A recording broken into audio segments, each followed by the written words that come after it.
Morning সবাইকে। তো আজকে হচ্ছে শনিবার আর সময় হচ্ছে 10:30। এখনই আমি ঘুম থেকে উঠলাম। গত শুক্রবার থেকে এই বৃষ্টি লেগেই রয়েছে, বৃষ্টি আর ঝড়ো হাওয়া, কি জোরে জোরে হাওয়া হচ্ছে। তো আমি ঘুম থেকে উঠে একটু বাইরে ঘুরে গেলাম। ঘুরে যাওয়ার পর গেটটা লাগিয়ে একটু ফ্রেশ ট্রেশ হয়ে আমি এখন খাবো। তো আজকে আমি ভিডিওতে শেয়ার করছি যে আজকে আমি সারাদিন কি খাবো কি খাবো না, মানে কি খাওয়া দাওয়া করছি। তো এখন সকালবেলা ঘুম থেকে উঠে আমি খেয়ে নিলাম খিচুড়ি, গরম গরম খিচুড়ি আর আলু ভাজা। তারপরে একটু গায়ে চাদর জড়িয়ে আবার ঘুমিয়ে পড়বো।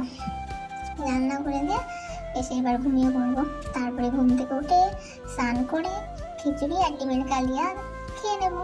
খাওয়ার পর আবার সন্ধ্যাবেলায় কি খাচ্ছি, সন্ধ্যাবেলায় খাচ্ছি চাল ভাজা, শসা আর পেঁয়াজ দিয়ে মাখিয়ে ইয়াম্মি।